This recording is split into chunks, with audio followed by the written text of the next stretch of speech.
Армысыздар тыңдармандарым, өмір теңіз арнасына қош келдіңіздер. Әңгімем басталмас бұрын арнама жазылып, осы видеома лүпіл басып қойыңыздар. Рахмет. Шабдалы. Авторы Алмас Алматов. Қаладағы жаңа базарға жақын Баймағамбетов көшесінде жер үйде тұрамыз. Шағын ғана тұйық көше. Жұмыстан ертерек үйге келсем, апам, анамыз Төлеумұратқызы 1925 пен 2014 аралығы. Өзінің шағын бөлмесінде дастархан жасап күтіп отыр екен. Айналайын, келе ғой, шай ішіп ал деп жатыр. Жуынып шайынып дастархан басына жайғастым. Дастарханда күнделікті ас ауқатымыздан бөлек жұдырық басына жақын 4 шабдалы тұр. Өте әдемі, көздің жауын алады. Алыстан келген дәм болса керек. Қалай ғана соғылмай бұзылмай жеткенін. Бақтан жаңа үзгендей қызыл сары реңі еріксіз көзді арбайды. Апам да ақ шәйнегін әкеліп дастархан басына жайғасты. Бұл кісінің пенсиясы келсе, базарды бір айналып немерелеріне дейін керек жарағын алып шығатын білемін. Оның жартысын тиын күйінде майдалап, мәсісінің қонышында былғарыдан тіккен қара амиянына сақтап, Алланың берген 10 шақты немерелеріне соны айдың аяғына дейін жеткізеді. Тұрақты алымшылары Қазбек, Жиен, Зейнолла тағы басқа, бастауыш сыныптағы Ғайнолла деген баламыз біздің әжемнің ақшасы өмірі таусылмайды-ау деп тамсанып қояды. Апам қаймақтап шай құя бастады. Әңгімені өзім бастадым. Апа, дастарханыңыз түрленіп кетіпті. Мына жемісіңіздің аты не? Деп жатырмын. Апам өзіне тән әдемі күлкісімен: ал енді бала, осы шабдалының әңгімесін айтайын деп өзіңді күтіп отырмын. Бұл бір жатқан хикая деп апам көңілденіп әңгімесін бастап кетті. Базарды аралап жеміс шидек сататын жақын жағалап келе жатсам, біздің ізімізді қуып жүрген бір келісті әйел үнемі осы шабдалыны сатып тұратын көруші едім. Бүгінде орнында екен. Алмасжан аузының дәмін алсын деген оймен әлгі әйелге сөз басы болсын деп: ау, замандас, өзбекке тиіп алғаннан саумысың? Шабдалы қаншадан? Демеймін ба? Оның жайын білмек болсаңыз, бері келіп шай ішіңіз, айтып берейін деді. Екеуміздің сәлем саулығымыз 2 ауыз сөз болды. Хан базардың ортасы. Менің де асығыс жұмысым шамалы. Айтқанына көніп, ықыласын қайтармадым. Орнына қасындағы қызды қойды да барын алдыма жайып, шайды қоюлап құйып, ал енді тыңдай беріңіз деп әңгімесін бастады. Құдай басыма бір қыз беріп, соны оқытамын деп Алматыға тасынбаймын ба? Ол Казгудың юрфагына түсті. Әкесі заңгер еді. Қайтыс болып кеткен. Әкемнің жолын жалғаймын деп жүргені, ал болсын деп қатарынан қалдырмай кешегі 90-шы жылдың қиын қыстауында жинаған бар қорымды сол қыздың оқуына, жүруіне, тұруына жұмсап болдым. Өзі ерке шолжаңдау, не кем, не ішем демей өскен қыз. Мені аяған жоқ. Мен де тартынбадым. Әкесі болса өлді. Осы қыздан басқа кімім бар? Тәуекел, қатарынан қалмасын. Әкем болғанда ғой деп көңіліне алмасын. Қолына дипломын алып қызметіне тұрып, теңін тауып ел болып кетсе болар деп жүрмін. Облыстағы әкесінің заң орындарындағы достары да қуанып, практикасын өздерінде өткеріп болашақ орнында дайындап көмектесіп жатыр. Көз көрген жандар, әйелдер жағы Динара сұлу болып бой жетті. Өзі ақылды, оқыды, тоқыды, бізде де ұл бар, құда түсеміз деп жатыр. Оларға тапқаным жалғыз қыз. Қай бұйырғаның алыңдар деп күліп қоямын. Айтып жүрген балалары да алтын асықтай. Оқыған, қызметтері бар. Өзіміздің қолымызда өскен жастар. Келген сайын ол жаңалықты да айтып, құлағына салып отырамын. Сонымен қыз оқуын бітіріп, иығымнан ауыр жүк түскенде күй кештім. Оқуды қызыл дипломмен бітірді. Алматыдан келетін мезгілі жақындаған сайын, бұрынғы шаршағандарым бір күнгідей болмай қуанғанымнан келгесін ағайынның басын қосып әкесіне Құран оқытып, үлкендердің батасын алып берейін деп, сойыс малыма дейін дайындап күтіп отырмын. Қыздың келетін уақыты өтті. Хат жоқ, хабар жоқ. Бұл қызға не болды? Өлі ме, тірі ме деп отырғанда поштамен хат келді. Бір сұмдықты сезіп, хатты жалма-жан ашып оқысам болды. Қыз байға кетіпті. Біз, Сайд екеуміз, Ташкент, соны оқыдым. Құлағым күңгірлеп басым айналды. Есімді жисам, қасымда ақ халатты жедел жәрдемнің қыздары отыр. Үйде оқып жатқан ағайының 2 қызы бар еді. Солар шақыртып жаным қалған екен. Олар Апа, қатты уайымнан болған, тынығыңыз, укол салдық, қан қысымыз көтерілген деп жатыр. Оларға рахмет айналайындар. Мен де бір қыздың күйігінен өртеніп жатырмын. Ол бет бақты ма? Осыдан тұрайын, сосын болсын жұмысым. Есімді жинап тұрып әлгі хатты қайта оқыдым. Мама, сіздің келісім бермейтініңізді білдім. Ол өзбек жігіті. Одан әрі тағы да оқи алмай көзімнен жас кете берді. Алдағана бетпағай, айдалада өзбекке тигені несі? Ағайын тумаға не бетімді айтамын? Қызымның шынымен басында торғайдың миындай ақыл жоқ, сорлы қыз екенді енді түсіндім. Екі көзім төрт болып жолына қарап отырғандағы сыйы осы ма? Ашуым келгеннен үйдегі қыздың біреуін қасыма ертіп, сол күні пойызға мініп ертеңіне таңертең Ташкеннен бірақ шықтым. Шашынан сүйреп алып келейін, байсыз кетсе де деп белді будым. Қолымда әдірісі бар, қоямын ба? Бостандық ауданның бірдеңе деген колхозның бір бөлімшесі екен. Күйік пен ашудан көзіме ештеңе көрініп келе жатқан жоқ. Ол қызды дуалаған, болмаса қорқытып алып кеткен. Таксимен бөлімшеге келдім. Бөлімшенің басшысы отыратын жерді тауып, ішіне кірсем жас жігіт отыр екен. Ұшып тұрып сәлем беріп жатыр. Сәлемі не қылайын? Қолымдағы хаттың ішіндегі Сайт деген өзбек осы бөлімшеде тұра ма? Тұрса үйі қайда? Көрсет дедім. Ол бала дереу телефонға жармасып, мехмандар келді деп біреуді шақырды. Кешікпей машинамен жігіт ағасы болған өзбек келіп, сәлемдесіп стелге жайғасты. Сол бөлімшенің бастығы екен. Оған да келген шаруамды айттым. Ол жігіт өзбекшелеп әңгімеге тартты. Сіз Қазақстаннан келдіңіз бе? Сіз Ишон бабаның құдағиы боларсыз, деп келе жатыр еді. Әй, Ишан шиқаныңды шаруам жоқ. Мен қызымды іздеп келе жатырмын. Қызымды дуалап алып кеткен. Мен де прокурордың қатынымын. Ертең бәрінде заң алдында жауап бересіңдер деп темсініп тұрмын. Одан әрі әңгімеден ештеңе шықпайтын білген ол далаға шығып мініп келген көне машинасының шопырына тапсырма беріп, бізді мінгізіп жіберді. Ол шопыр бізді мінгізіп, жолды жолсызбен ауыл аралатып елдің шетіне шыға келді. Одан, «Ей, баратын үй қайда?» десем, болады деп ауылдан шығып қара жолмен біраз жүріп, бір жарманың канал басына келіп тоқтады. Айнала мақта егіп тастаған. Шопыр түсіп қолмен сілтеп, «Анау бір шақырым жердегі бауды көрдіңіз бе? Сіз іздеп келе жатқан Ишон бабаның үйі сол. Сайт сол атаның баласы. Ол жерге машин бармайды. Мына жарманың басымен жаяу барасыздар» деп түсіндіріп машинасына мініп кетіп қалды. Аспан қайнап жерге түскендей, күннің аптап ыстығы болса мынау. Алда ғана қатын-ай, мына қыздың берген азабын-ай. Осыдан тірі болсан көрермін. Каналды жағалап келе жатсақ алдымыздан 10-11 жасар бала қарсы жүгіріп келе жатыр. Ол бала бізге, «Пақтаға су кетіп жатыр, бұл жолмен өте алмайсыздар» деп орта жолдан кері қайырып, бағанағы жерімізден каналдың екінші бетіне шығарды. Бір қатынның қырсығы 40 қашырға жүк болды. Деген, қырсыққан қыздың жолы қайдан болсын. Бала алдымызға түсіп алып жүгіре басып келеді.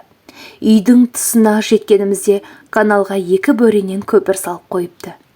Өлетін жерге енді келдік. Мына қыз бізді каналдың суына ағызып құртайын деген шығар. Қасындағы қызға өт десем, зар елеп ол өтпейді. Бала әрі бері өтіп, өтің деп жүр. Зорға өтіп, үйіне қарай бұрылдық. Теректің ортасында жалғыз үй. Үйдің үсті шипырланбаған, тамды соқтан құйған. Қорасы бар, оның ішінде 3 баспақ тұр. Үйдің айналасы көлкіген арық, атыз су. Еске жақындағанда іштен қызым шықты. Үстінде өзбек көйлек, басында маңдайынан тартып, желкесінен түйіп байлаған орамал, бұтында дамбалы. Ойбай, сорлай, таза сорлаған екенсің. Мына қызды таза доғлаған. Қызым мені көріп, жақын келіп, «Мама» дегені сол көктікті қойсай.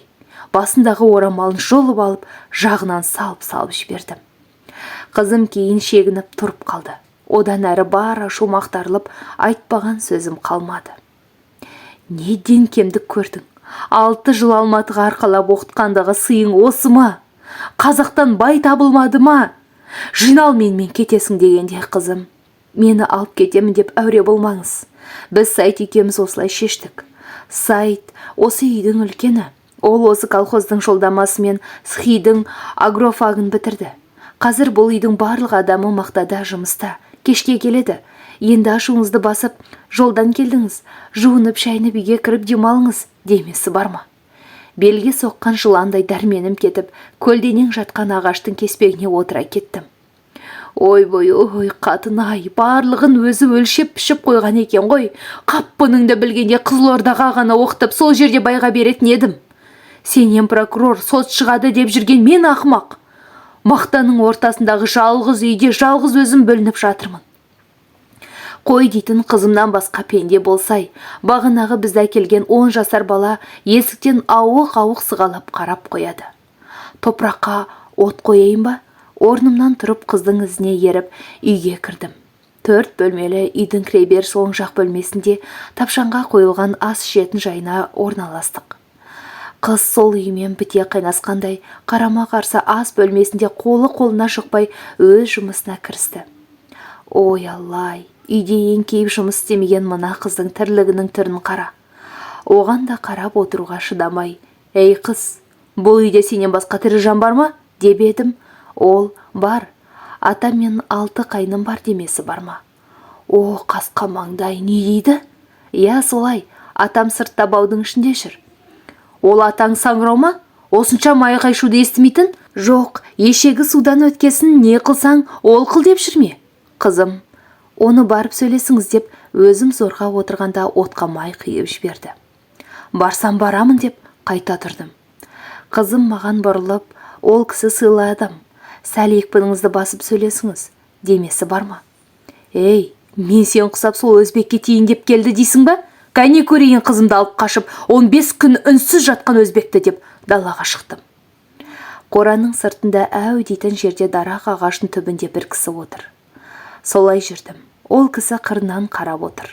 Жақындағанда көрдім. Басында өзбек тақиясы бар, сыртынан ақ орамал ораған ақ сақалды кісі екен. Үстінде ақ көйлегі, ызып тіккен ескі көк шапаны бар. Таспих тартып отырғанын байқадым.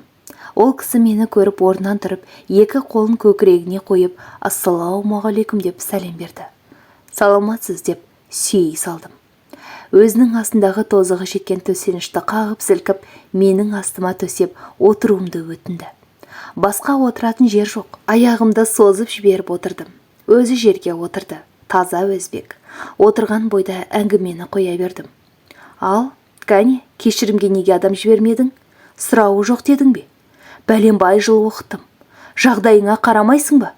Біздің елде кешірімге, құдалыққа, ананың сүт ақысы, тағы басқа қанша ақша кететін білесің бе? Онда былай деп, түгел тізіп бердім. Ал, ала қой қызды. Әр айтып, бер айтып, басылдым-ау әйтеуір. Қорасында 3 баспағы бар сорлы не істер екен деп тоқтадым. Ол кісі 2 қолын қусырып, жүресінен үнсіз тыңдап отыр. Сәлден соң, құдағай, адам мен адамды әуелден ала қосады. Сіз бен біздің еркімізден тыс. Ата-ана мақнатын шегіп, ол мен қызды өсіреміз. Ырызық несібесін, бақ дәрежесін Алла пешенесіне жазады. Қай жерден ырызық несібе бұйырса, пенде соны теріп жейді. Сіздің айтқан сөзіңіздің бәрі мақұл. Келінің анасысыз. Ананың орны 2 дүнияда ұлық. Бұл балалардың анасы алдыңыздан шыққан 10 жасар баланың үстінде қайтыс болды. 10 жылдан бері жесір шалмын. Жасым 76-да. Баламның үлкені Сайтқа, балам, сен оқы. Соңында 6 інің бар. Оларды жеткізу екеумізге оңай болмайды. Біз пақташылық қылайық деп, күні-түні мехнатшылық жасап жүріп, бір баланы оқыттық. Алланың жазуы балам қол ұстасып келінді ерте келді. Сіз айтқан пұл бізден қазір табылмайды. Иншалла, қарызда болмаспыз. Біз диханшылықпен айналысамыз. Пақтаның айлығын соңыра қысқа жақын береді. Одан қолымызға не етеді, оны тағы Алла біледі. Қорадағы 3 тананың 2-ін балаларының айлығының есебінен, біреуін Сайтқа үй болғанына көмекке колхоз беріп отыр. Күзге дейін осыны пақтаның паясына семіртіп, пұл қылсақ дейміз. Той беру Алла қаласа пақтаны жинап алған соң болады деп тоқтады. Ой, құдай-ай, жесір қатын, жетім шал құда болсақ, жетіскен екенбіз. Қоралы жетімге келген мына қыздың маңдайының соры 5 ел екен. Енді ашудың орнына бойымда дәрменсіздік билеп, көзімнен жас кете берді. Ақылыма сыймады. Бір кездері ол кісі, құдағай, көп қапа болбаңыз. Біздің де Алладан үмітіміз бар. Жастар бақытты болсын деп тілейік. Сіздің аналық ақыңызға мына дарақты сыйлап отырмын, деп түбінде отырған талды көрсетпей ме? Шошып кеттім. Сөзінің аяғын күтпей, не дейді? Оны не істеймін? Отын қылам ба? Орнымнан атып тұра келдім. Елде адам естімеген бәлені мен естідім-ау. Үйге қарай тұра жөнелдім. Ағашың өзіңе табыт болсын. Ағаш сыйлады ма, несін ая? Ата-бабам талдың басынан тамақ жеп көрген жоқ. Қызынан ағаш мініп келіпті дей ме жұрт? Ағаш атқа мінгізді деген осы шығар. Ашуым қайта қаптады. Келе қызды қайтадан түтіп жедім. Оңбаған, ертең-ақ өзің қайтып келерсің. Бұл жерде не ішіп не екемін деп жүрсің. Не мақсатың бар деп бар ашуымды алып жатырмын. Қызым, мама, не болды соншама даурығып? Жалғыз қызы күйеуге тиген тексіз бе? Ұят емес пе? Болды енді. Үйге кіріп шай ішіп демалыңыз деп жатыр. Амалым жоқ. Беті қолымды жуып үйге қайта кірдім. Дастархан басына отырып бір-екі кесе шай іштім. Шөлдегенімді сонда білдім. Маңдайым жіпсіп, дедім-ау. Содан соң айналама қайта қарадым. Ақыл келгендей болды. Қой, қыз тетін байына тиді. Аман екенін көзім көрді. Қалғанын бақ талайынан көріп алсын деп есімді жинай бастадым. Қызым да қабағымда аңдып отыр екен. Мама, мені кешіріңіз. Сіздің қиналатыныңызды білдім. Саид екеуміз бірінші курстан бастап танысып достастық. Отбасының жағдайымен де бұрыннан хабардармын. Бізді бұл жерде жас мамандар деп жақсы қабылдап жатыр. Мен де ауылдық кеңістің маманы болып орталыққа жұмысқа орналастым. Сіздің келе жатқаныңызды үйге телефон шалып білдім. Бәрі жақсы болады деп жұбатып қояды. Сонымен кешке қараңғы түскенде күйеу бала Саид та келді. Сырттан жуынып шайынып, ассалаумағалейкум деп екі қолын кеудесіне қойып ішке кірді. Үстінде жаңа тігілген ала шапан, басында ала тақиясы, белін орамалмен байлаған ұзын бойлы, шыпта кірпік қара торы жігіт алдыма келіп, жүресінен отырып таза қазақша сөйледі. Құрметті Бибінұр ана, біздің қателігімізді кешіріңіз. Я десеңіз, анамыздың орнына бізге ана болыңыз деп, еңсесін көтеріп көзіме тіке қарағанда, жанарындағы көлкіген жасты көріп, өксіктен жүрегім аузыма тығылды. Сонау заманда ауылдағы әке-шешеден қыстауда отырғанда, иіс тиіп бірдей айырылып, ауданда мектеп-интернатта жатқан інімізбен екеуміз қол ұстасып, жылап жүріп жетілген күндерім есіме түсіп, көзімнен жас саулай берді. Өзім 12-де, інім 10-да. Құдай бізді де жеткерді ғой. Жетімдік пен жесірлік, жоқшылықтан баршылыққа жеткізген Құдайға шүкіршілік қылып, тәубама түстім. Саидтың жанарындағы жас жүрегімнің түкпірінде жатқан шерімді қозғап, санамның саулауын ашып жіберді. Саидты құшағыма алып маңдайынан сүйдім. Қас қағым сәтте өткен өмір көз алдымнан көлбеп өтті. Баланың анаға деген сарқылмайтын сағынышы, өзімен кететін өкініш екенін Саид екеумізден артық кім біледі? Ананың мейіріміне қанбай өскен перзенттің өксілігі өмір бойы тарқамай өтеді. Одан артық қасірет бар ма? Аңсайсың, іздейсің, көнесің. Жетім қозы тас бауыр, маңырар да отығар деп өлмесең жетілесің. Бұл екеуі білімді азаматтар емес пе? Бірін-бірі ұнатып, ел болуға бекінсе, шүкірлік етейін деп сабама түсіп, Алланың бұйыртқаны болар деген ой түйдім. Қызымды да маңдайынан сүйіп, бауырыма басып, көкірек сарайым кеңейіп, жеңілдеп қалдым. Байқағаным қызым тез жетіліп, азамат болуға бой ұрғандай көрінді. Әкесінің салмақты, тәуекелшіл мінезі болатын еді. Табиғатынан соны байқадым. Қызым су әкеліп, беті қолымды жуып құдағайлық қалпыма түстім. Онымен қоймай қызым, енді құда балаларыңызбен танысыңыз демесі бар ма? Ассалаумағалейкум деп бірінен соң бірі 6 бала кіріп, қол алысып, амандасып қарама қарсы жүрелеп отырды. Барлығы да жібек шапан, ала тақиясын киіп, белін буып алған. 6 жігіт болған. Тойда жүргендей салтанатты. Саид таныстыра бастады. Сізге әулетімізді таныстырайын. Сіздің құдаңыз әкеміздің аты жөні Саид Ахмат. Халық Ишан баба деп атап кеткен. Сіздердегі Саид қожалар әулетіміз. Менің өзімнің толық аты жөнім Саид Камал. Інілерім Саид Калам, Саид Баттал, Саид Акбар, Саид Ғафур, Саид Жүсіп, Саид Иса кіші ініміз деп таныстырып жатыр. Аты аталғанда әр қайсысы кеудесіне қолын қойып, алдыға еңкейіп ізет жасап отыр. мектептің шәкірттері секілді. Бір сайтты іздеп келіп, 8 машайықтың үстінен түскендей күй кешіп отырмын. Олардың үстіне тура солай киінген құда кіріп, төрге отырды. Балалары түгел орындарынан тұрып, ол кісі отырғаннан кейін қайта отырды. Сайт пен Динара бәрінен төмен жайғасты. Динараның көйлегі мен орамалының өзіне сонша жарасымды екенін сонда байқадым. Барлығының басы қосылғанда үйдің төріне нұр құйылғандай шайнап кетті. Құдағи, біз 10 жыл көлемінде салтанатты киім киген жоқпыз. Мына шапандарды Динара Ташкеннен ала келіп кигізіп отыр. Ертең тойға келесіздер дегені сол, көзімнен тағы да жас кете берді. Қызыма қарап жүрегім уылжып кетті. Қызым да әкесін қатты сағынған екен-ау деп өзімді зорға тежедім. Құда, одан әрі бұл перзенттерімде менің аталық ақым болса, әуелі сізді қапа қылмауын сұраймын. Сіздің Динараға берген аналық ақ сүтіңіздің өтеуіне өзімен бірге Алланың берген бұл 7 перзентім де қарыздар.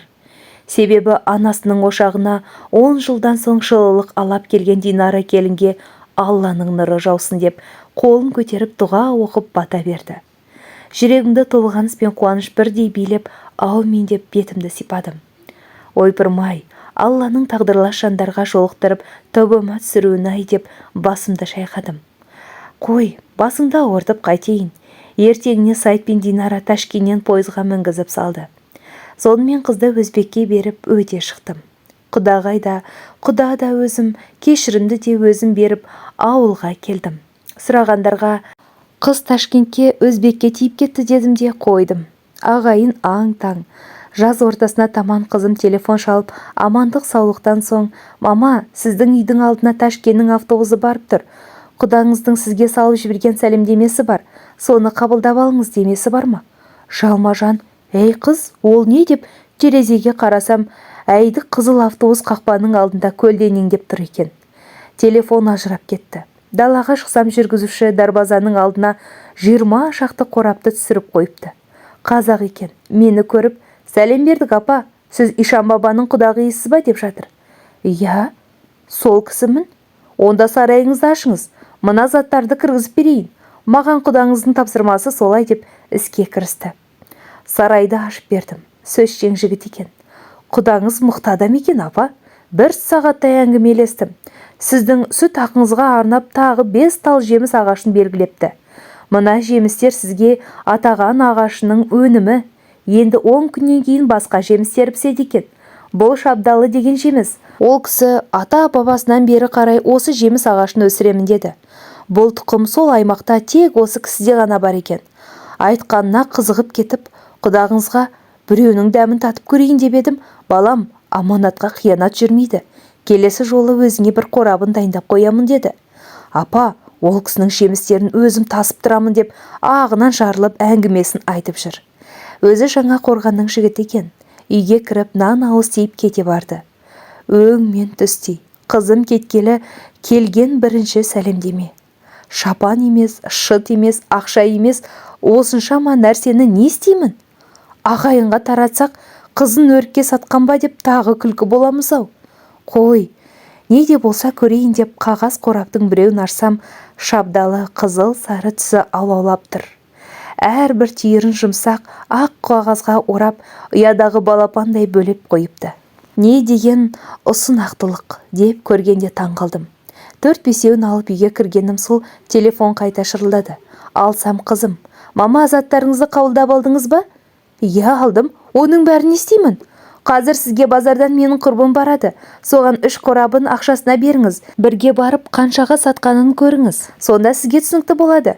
Әй қыз, сен мені саудагер қылайын дедің бе? Әкең өмір бойы саудагермен алысып өтті демес пе? Елдің бетіне қалай қараймыз? Әлде сен өзбекке тиді деп, мен өзбек болайын ба деп борқытып жатырмын.